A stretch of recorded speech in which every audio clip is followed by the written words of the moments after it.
Everyone, this is Pallavi and a warm welcome to all of you on Vedika Darpan YouTube channel.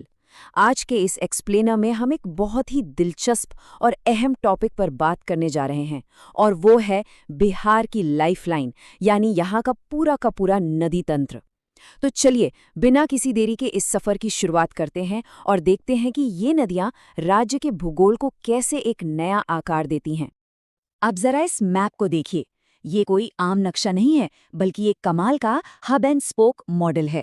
आप देख सकते हैं कि बीच में बिहार की नदियां हमारा मुख्य केंद्र है और यहाँ से 5 अलग-अलग शाखाएं निकल रही हैं। ये सिर्फ कुछ लकीरें नहीं हैं बल्कि ये एक ऐसा खाका है जो हमें साफ-साफ बताता है कि कैसे ये 5 सिस्टम्स मिलकर पूरे राज्य की जमीन और वहाँ के जीवन को चलाते हैं। एक ही नज़र में सब कुछ कितना क्लियर हो जाता है ना। आज के हमारे इस सफ़र के 5 अहम पड़ाव होंगे। पहले हम नदियों के नेटवर्क का एक ओवरव्यू लेंगे, फिर बात करेंगे गंगा नदी प्रणाली की, इसके बाद कोसी नदी, फिर गंडक और महानंदा सिस्टम और आखिर में दामोदर नदी प्रणाली। तो चलिए सबसे पहले सेक्शन से शुरू करते हैं, बिहार की नदियों का एक ओवरव्यू। आप सोच रहे होंगे कि आखिर इन नदियों को इतनी अहमियत क्यों दी जाती है? इसका सीधा सा जवाब है कि ये बिहार के सर्वाइवल की चाबी हैं।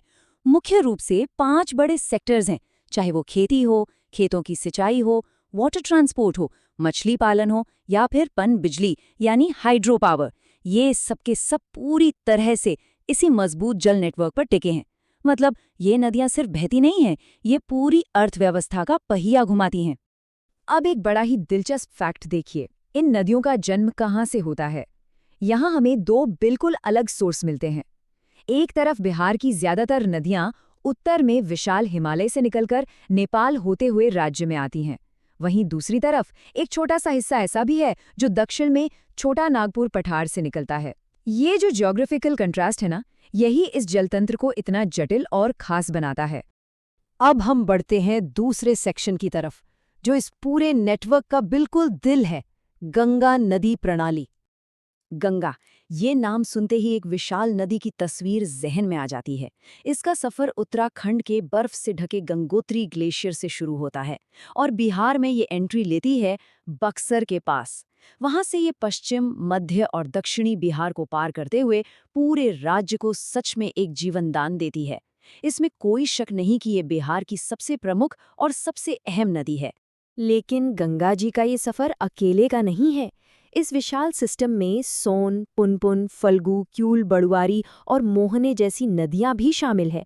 सहायक नदियों का ये एक बहुत बड़ा परिवार है जो अपना सारा पानी गंगा में मिलाता है और इसी वजह से राज्य में गंगा का जो वजूद और ताकत है वो कई गुना और बढ़ जाती है। गंगा से आगे बढ़ते हुए अब रुक करते हैं हमारे तीसरे सेक्शन का, कोसी नदी प्रणाली। ये एक ऐसा सिस्टम है जो अपनी अपार शक्ति और कभी भी बदल जाने वाले मिजाज के लिए पूरी दुनिया में जाना जाता है। आपने शायद सुना हो कोसी नदी को एक बहुत ही गंभीर टाइटल दिया गया है, बिहार का शोक। अब इसे ऐसा क्यों कहा जाता है? नेपाल से निकलकर सुपौल में भीमनगर के पास एंट्री करने वाली ये नदी अपना रास्ता बार बार बदलने के लिए कुख्यात है। इसी वजह से ये अचानक से विनाशकारी बाढ़ लेकर आती है। इसका पूरे इलाके पर जो असर होता है वो सच में बहुत गहरा और कई बार डरा देने वाला होता है। ये जो पूरा विशाल और थोड़ा खौफनाक नेटवर्क है, ये कई हिस्सों से मिलकर बना है। तिब्बत में मानसरोवर के पास से निकलने वाली कोसी के साथ साथ यहाँ एक अधवारा समूह भी है। इसमें बागमती, कमला, बलान और बूढ़ी गंडक जैसी नदियाँ आती हैं।